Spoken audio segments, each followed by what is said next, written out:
Representing fictional Philadelphia pub, Patty's Irish Pub. So Always Sunny in Philadelphia, one of the classics, one of the all-time GOAT comedies there, right? So coming off an interesting Monday night football game last night, and coming off an interesting week of betting in the NFL last week. 4-4 with my picks, NFL Week 1 picks made during the show all last week. So not great, not good, certainly not awful, but something we can build off of. One of the highlights of those 4 wins was the asshole parlay for week 1. So we're going to try to cash in on another one of those today. I also have 3 picks for Major League Baseball, flying solo on today's program. So we're going to have you in and out a little bit faster than usual. So if you're watching on YouTube right now, per usual, give this video a like and do me a favor, hit the subscribe button right down there. Okay, that is enough small talk. Let's get right into the action. We're going to start things off with my week 2 asshole parlay. It is a plus money parlay. Of course it is, where we are going to pair the Colts and the Raiders for a beautiful asshole parlay. Okay, let's break this one down. Let's get right into it. So I think that the Colts are being seriously undervalued in this game versus the Jaguars, both on the spread and on the money line. They were a 14-point favorite last time these teams played in Week 18 last season. Of course, they did lose that game because of Carson Wentz. But they're being undervalued, maybe because of that, and maybe because of an underwhelming Week 1 performance versus the Texans. Week 1 letdowns are what the Colts do, god damn it. But dig into that game a little bit closer. They outgained Houston by more than 200 yards, possessed the ball for 9 more minutes in that game. So not as bad as the final score indicated. Some serious concerns on the Jaguars defense. This might be the worst defense in football. Absolutely one of the worst. They allowed Carson Wentz to go off. 313 yards, 4 touchdowns. That's probably the best game that Carson Wentz will have all season. They were awful on 3rd down, allowed Washington to go 7 of 10. Awful in the red zone. Washington converted both tries, 2 for 2 on touchdowns in the red zone. As for the Raiders leg of this parlay, expect Derek Carr to bounce back. You know, they were very much in that game versus the Chargers, but they lost that game because Derek Carr threw 3 interceptions. That's a pretty big outlier performance from Derek Carr. The last time he threw 3 picks in game, week 1 of the 2018 season. And as for the Cardinals, the wheels are absolutely falling off on this team. This is going to be a disaster season for the Arizona Cardinals. They had absolutely nothing in that week 1 game at home that they had weeks to prepare for, except some points in garbage time. 0 sacks. They couldn't run the ball. They allowed 37 points in quarters 1 through 3. Kyler Murray was flat. They can't do anything without DeAndre Hopkins. So a beautiful spot there. The Colts and the Raiders asshole parlay coming in at plus 112. Okay, from the football field to the baseball diming. A couple interesting spots. So the sexiest matchup tonight, probably the Yankees in Boston to take on the Red Sox. Any Red Sox fan will tell you that Garrett Cole struggles when he pitches at Fenway. Okay, so how do we fade Garrett Cole in this situation? You can take a look at his over 2.5 earned run prop, but I think a much smarter bet to make is for the Red Sox to go over their first 5 total of 1.5 runs. That's coming in at minus 125. So check out Garrett Cole at Fenway during the regular season. He has a 5.45 career ERA in Boston. Check out his most recent starts there. He allowed 5 earned runs at Fenway in July. He allowed 3 in 2 innings pitched in the playoffs last season. You remember that. Also separate games of 3, 3, and 5 at Fenway last season. Boston absolutely destroying right-handed pitching right now. 4th in OPS versus righties over the last month.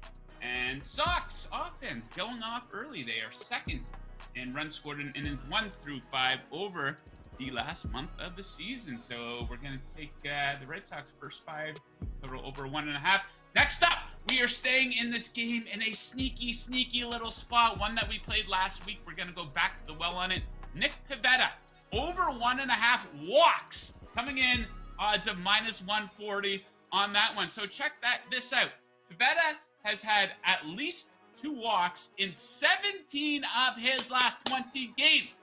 This man cannot be trusted. He has serious control issues.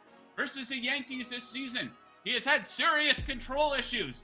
Games of 3-2 and 3 walks versus New York in 2022 here. And the Yankees showing some improved plate discipline here lately. 4th in walk percentage over the last 2 weeks. So getting a lot of free passes. So expect that to happen for the Yankees tonight. And we're going to wrap things up here with my favorite strikeout prop of the night. A little bit juicy. I think it's worth it, though. Jordan Montgomery. I like him to go over 4.5 strikeouts, coming in with odds of -150. So very elite stuff here for Montgomery since joining the St. Louis Cardinals. Got traded over at the trade deadline from the Yankees. He has a 1.45 ERA in 7 starts for them, so expect him to go deep into this game. He's gone over 4 strikeouts in 4 of his last 6 starts, including a game versus the Brewers where he absolutely eviscerated them. He mowed them right down. 8 strikeouts in this game.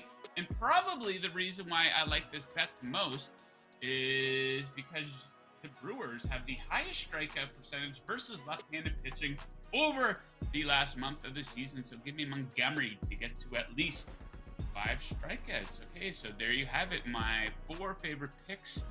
3 for today, 1 for week 2.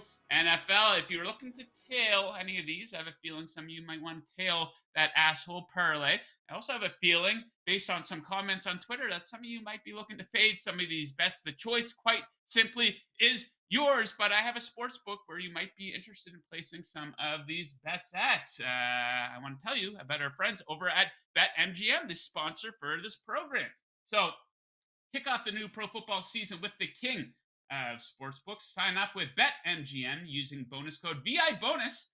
Your first wager is risk-free up to $1,000. That's VI bonus, all one word, no spaces. And your first wager is risk-free up to $1,000. Visit BetMGM.com for terms and conditions.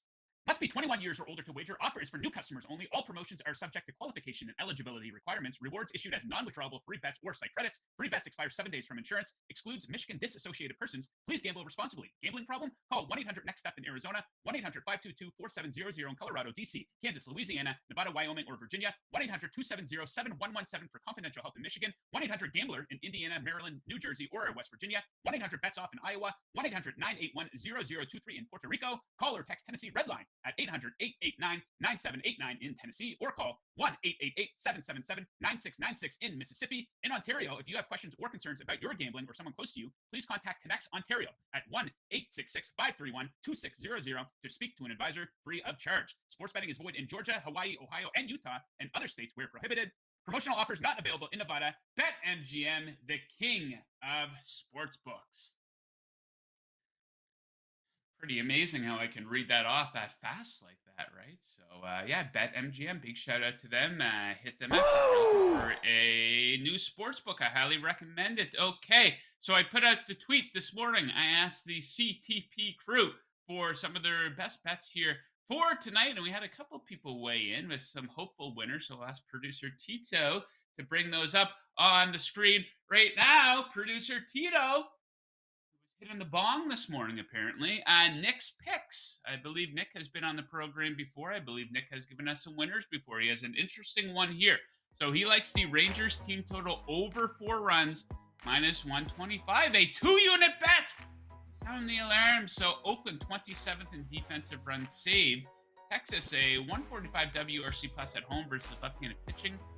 Second. I'm guessing that's second overall in the league.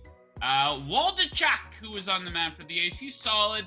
Only made a couple starts, but the Oakland bullpen 27th in ERA over the past 30 days. Texas should grab a run or 2 off Waldy, and the bullpen should finish the job. Hammer it, Joe! That's a good look from our guy Nick there. We will wish him good luck on that. Next up, we have Sean Mitchelson. Sean's been on the program a couple times, and Sean just hits copy and paste on these D-backs first 5 bets. And why wouldn't he? They keep hitting. So Sean's giving us a couple winners, looking for another one here. He's jumping back on the D-back F5 train at plus half a run there, or the first 5 plus 106. Merrill Kelly. The D-backs first 5 run line. Merrill Kelly has been great against everyone but the Dodgers, but that changes today. D-backs plus money first 5 can't be passed up. And here's the thing, I told you guys about the Red Sox first 5 innings runs, how they're second in baseball over the last month. Guess who number 1 is on that list? The Arizona Diamondbacks. So worth a look there. The D-backs first 5 run line as an underdog there. And, okay, our guy, Steve 46. Hackett for Coach of the Year. Sleeper pick. That's pretty topical, don't you think, Nathan Hackett? So I saw that one come in from our guy Steve there about Nathan Hackett. I think he's being sarcastic. I don't think he's a Broncos fan. But I actually looked up the odds. They update the odds for Coach of the Year and MVP and Rookie of the Year and all that stuff after every single week. Nathan Hackett is tied for 5th on the odds board at odds of 20 to 1. Now, of course, you can't judge the guy based off just one game, right? But that was a complete and total disaster. People will remember that moment for the entirety of the season. And as a result of that, I think he has no shot at winning the award. Now, Hackett was a buffoon of the absolute highest order last night. I'm not going to completely kill this guy. Everybody else on Twitter is already doing that, but you got to be suspicious of a guy like Nathaniel Hackett when he gets a head coaching job. So why should you be suspicious of a guy like that?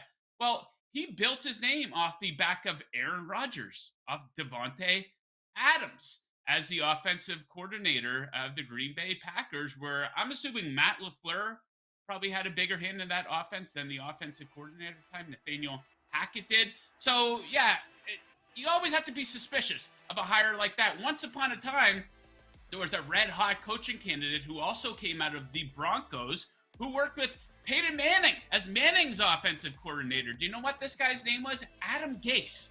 How did he do as a head coach? It didn't do very well. Didn't go very good for Gase during his 2 stops with Miami and the New York Jets. So Nathaniel Hackett, I don't know if he's going to cut it. Like I said, you got to be suspicious of a guy like that. Meanwhile, I'm going to sound biased here as a Dolphins fan, but a guy like Mike McDaniel, who came over from the 49ers, he didn't exactly have a whole ton of Pro Bowl talent in terms of the quarterback there or the running backs. He had a big hand in designing that run game for the 49ers. So I think that's a guy you can look at, and he got a lot out of a very little.